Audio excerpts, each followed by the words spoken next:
ಕೃಷ್ಣ, ಶೂರನಂತಹ ಈ ಅರ್ಜುನನನ್ನು ಹಿಂದೆ ಸರಿಸಿ ಈ ಖಳರನ್ನು ವಧಿಸುವಂತಹ ಸಾಹಸದಲ್ಲಿ ನನ್ನನ್ನು ಹಿಂದಿಕ್ಕಿದೆ. ನಿನಗಾವ ವಿರೋಧವೂ ಇಲ್ಲ. ಹನುಮನ ಸಾಹಸವನ್ನು ಇಡೀ ಲೋಕಕ್ಕೆ ಪ್ರದರ್ಶಿಸಬೇಕು ಎಂಬ ನಿನ್ನ ಉದ್ದೇಶವೋ ಅಥವಾ ಆತನಿಗೂ ಒಂದು ಅವಕಾಶ ಕೊಡಬೇಕೆನ್ನು ಎನ್ನುವ ನಿನ್ನ ಇಚ್ಛೆಯೋ ಯಾರಿಗೊತ್ತು ನಿನ್ನ ಲೀಲೆ. ಆದರೂ ಕೂಡ ಆಗಲಿ, ಇಲ್ಲಿಯವರೆಗೂ ನಿನ್ನ ಮಾರ್ಗದರ್ಶನದಲ್ಲಿಯೇ ಈ ಯುದ್ಧವು ನಡೆದಿದೆ. ಹಿಂದೆಯೂ ಕೂಡ ನಿನ್ನದೇ ಮಾರ್ಗದರ್ಶನವಿರಲಿ ತಂದೆ. ಯಾರು ಬರುತ್ತಾರೋ ಎಂಬಂತಹ ನಿರೀಕ್ಷೆ ನಮ್ಮಲ್ಲಿದೆ. ಯಾರು ಬಂದರೂ ಕೂಡ ನಿನ್ನ ಸಹಾಯದಿಂದ ಎದುರಿಸಬಹುದೆಂಬ ವಿಶ್ವಾಸ ನನಗಿದೆ ಅರ್ಜುನ.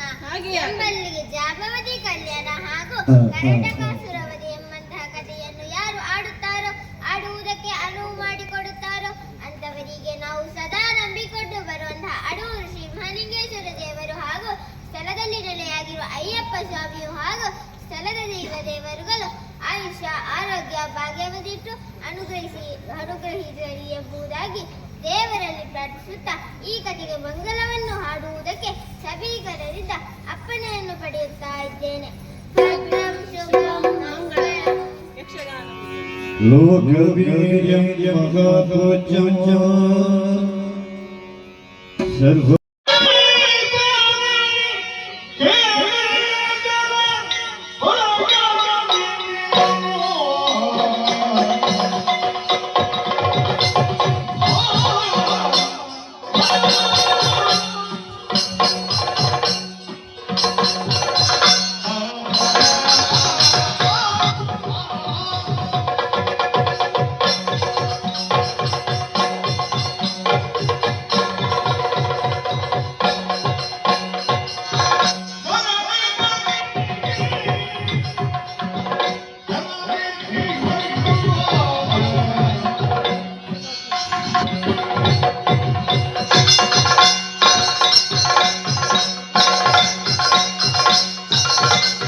ಕೆಲವರು ರಣಕ್ಕೆ ಬೆನ್ನು ಕೊಟ್ಟು ಓಡಿ ಹೋದರು. ಹೆಚ್ಚೇಕೆ ನಿನ್ನ ಮಾವನಿಗೆ ಸೆಳೆದು ಸೆರೆ ಸಿಕ್ಕಿದ ಇರುವ ಪ್ರಸಂಗ ಬಂದು ಬಿಟ್ಟವು. ಆಮೇಲೆ ಇನ್ನರು ಎಂಬುದಾಗಿ ನಿರೀಕ್ಷೆಯಲ್ಲಿರುವಂತಹ ಸಮಯ ಇದಾಗಿದೆ. ವಿಶ್ರಾಂತಿ ಪಡೆದುಕೊಳ್ಳುವ 18 ದಿನಗಳ ಕಾಲದಂತಹ ಈ ಕುರುಕ್ಷೇತ್ರ ಯುದ್ಧದಲ್ಲಿ ಹೌದು ಇನ್ನು ಈ ಮಧ್ಯಾಹ್ನದವರೆಗೆ ನಡೆದಂತಹ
ತಿರುಗಿ